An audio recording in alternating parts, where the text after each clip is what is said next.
Hello and welcome back to the channel. I'm holding in my hand the RC era C032 UH-1 Huey. These helicopters are getting really popular right now in these small scale, and RC era has been kind enough to send me over two. This one in the civilian yellow livery and this one in the military green livery. So if you have a look, the only difference between these are actually the livery. They are both exactly the same model helicopter. I think this green one is going to be popular with quite a few people, but my favourite one is actually the yellow one, as it is a little bit easier to see when you're flying. Something interesting of note on this helicopter is it actually does have realistic collective and cyclic control. So if I raise the throttle up, you'll see that all the rotor blades pitch, and you can see the swash plate moving there. So that's throttle up, throttle down, pitch forward, pitch back, and pitch left and right. So you can just see the swash plate moving in there. And it is really nice to see such realistic controls on such a cheap helicopter. A lot of cheap ones just have a very basic system where they increase the speed of the rotor to go up or down. It's nice to see one with realistic helicopter controls there. So if we talk about the specs, inside you're going to find a 6-axis gyro and a barometer. So the 6-axis gyro will prevent it from flipping over. So if you're new to flying helicopters, you're not going to suddenly flip it over. You haven't really got to keep it balanced, as that gyro is going to keep it stabilized. You've also got a barometer inside, which will give you some level of altitude hold. So if you've ever flown a DJI drone or a quadcopter in angle mode, it is pretty similar to how this will fly. So as well as that, if you look on the bottom, you've also got an optical flow camera and a laser rangefinder. And what that optical flow camera is going to do is it's going to look at the ground and it's going to try and keep the helicopter locked in one hover location. If the camera sees that it's moving a little bit, it will try to move it the other way. And the laser rangefinder is used for when it's landing. So I tested this inside and outside. I found that inside it was very locked, and I will put some footage on the screen now so you can see. You can see it's very stable indoors when it's not getting blown around by wind, and I'm not actually using my controller here. Outside, I found that with some wind, it tends to stay in a 1 meter box. The whole helicopter, including the battery, weighs less than 250 grams, so no remote ID will be required. So here is the included battery. It's a 2-cell 350 milliamp hour battery, and it is a proprietary battery, so you do have to buy these from RC era. The good thing is they do charge from a USB cable, and there is one included, so you don't need any hobby grade chargers for this. So all this one does is it just fits very easily inside here, like so, and then you just press it down to turn it on. So it does seem like a small battery, being only 350 milliamp hours, but you will get about 10 minutes of flight time for that.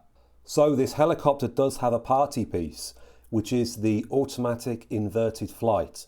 With just a couple of button presses on the controller, it will turn over and it will start to hover inverted like this. And you will find that your controls have not reversed. Usually when you fly a helicopter upside down, the control is going to be reversed, but still up, down, forward, back, left and right. It all works exactly the same, even though you're inverted. So on the controller, you will find these speed buttons, 1, 2 and 3. You will find this emergency stop button that you can hit if you're about to fly into something or someone. These here are the trim buttons. This one does your automatic inverted flight. And at the bottom, you will find a takeoff button and a landing button. And if you have a look at the back of the controller, you will need 4 AA batteries. So in the box you will find the fully assembled helicopter. However, if you do have the green one, you will need to assemble the guns and put them on yourself. So here are the guns in the packet. You will also find some spare rotor blades. You will find a spare tail blade and some tools. And of course you'll also find the controller. And finally you will find this USB cable, and that's for charging the battery. First thing I'm going to do is calibrate the gyro. And then I'm going to start the motors. There we go. I'm going to use the takeoff button. Hopefully it doesn't go too high. Oh, a little bit too high there.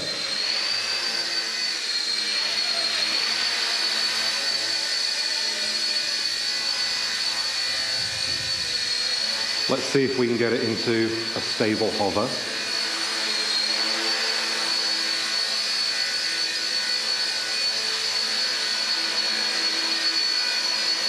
Just drifting a little bit. I'll just let it catch itself there.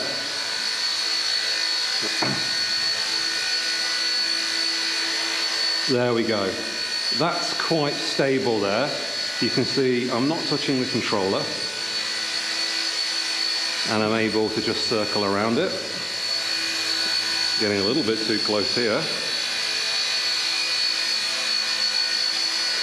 Let's go forward a little bit. And then come around.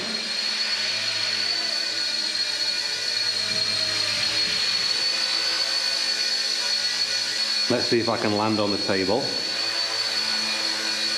Okay, I'll bring it close to this one here. Oh. Okay, maybe not. I see the tail rotors popped off there. So the good thing about this one is I think it detects if it crashes, and it automatically stops the motor. The one I tested before didn't do that. So let's just pop this on. All right, here we go, start the motor. Throttle up. Yeah, nothing wrong with that there.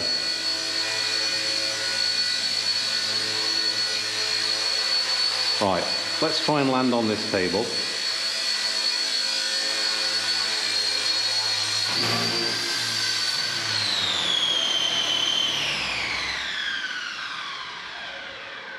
There we go, not bad. Okay, let's try and take off from this table and land it on this table.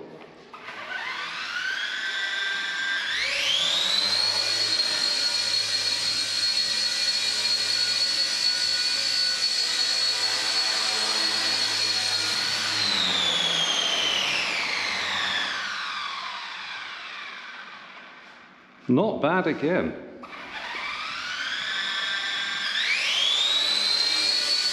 Okay, I'll do a few laps of the classroom, and then I think we'll take it outside.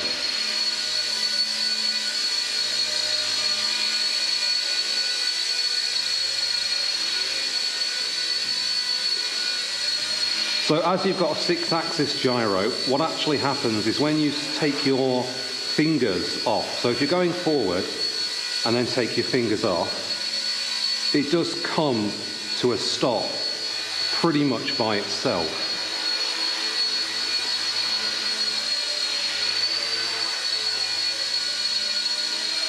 So if I come across here, take my fingers off, you can see it comes to a stop pretty much by itself, and it will start to try and find that hover position there. And there you can see it's quite locked in its hover there.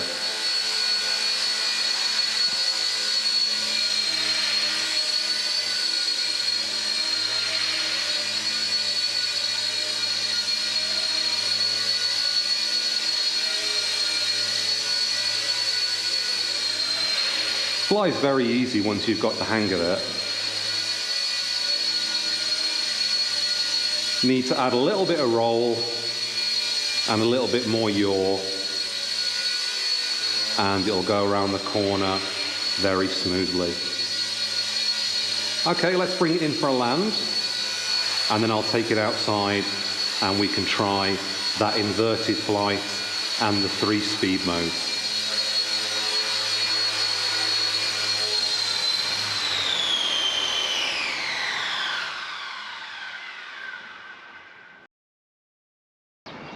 Okay, so here we are outside, and today we're going to specifically be testing the 3 speeds and the automatic inverted flight. So let's go. First of all, what I'm going to do is I'm going to calibrate the gyro, and then I'm going to start the motor. Here we go. Little bit of wind here, but it shouldn't be something we can't deal with. Right, so first of all, we're on speed 1. Here we go.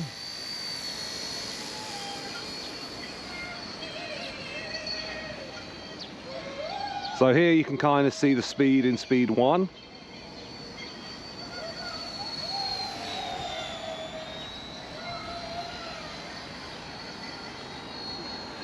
Now what I'm going to do is I'm going to put it up straight to speed 3, and we'll see how fast we can go.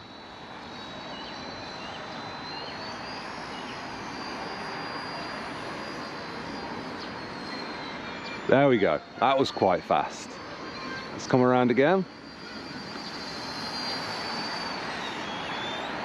And of course, I'm just letting go at the end of these speed runs, and it'll kind of balance itself. You don't really need to put much input in for it to stop. Like if I go forward, take my hands off,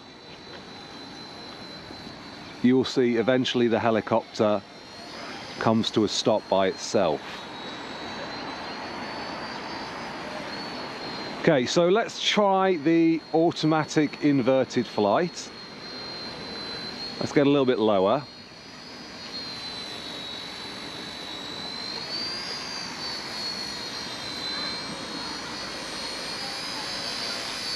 Okay, so here we are.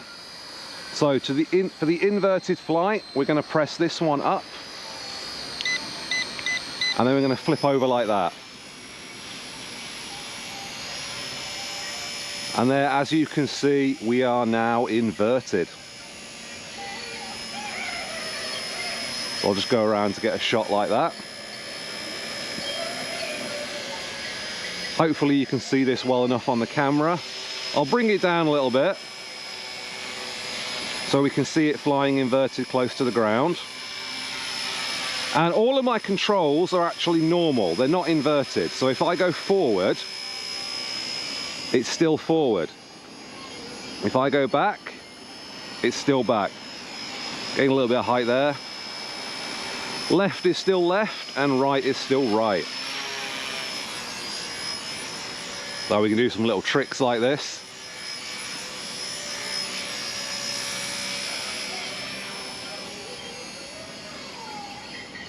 So we're still able to go quite fast while flying inverted.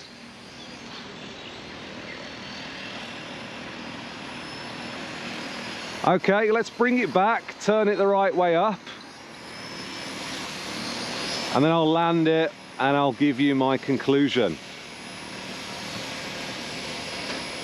So all I need to do is press up on this controller and then flip over like that.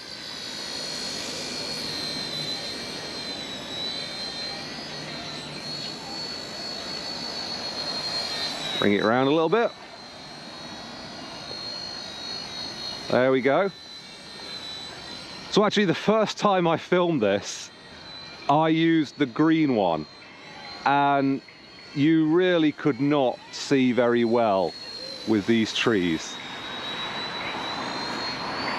Okay, let's bring it in for a landing, and then we'll go back to the studio for the conclusion. So for this, I'm going to use the 1-button landing. Here we go.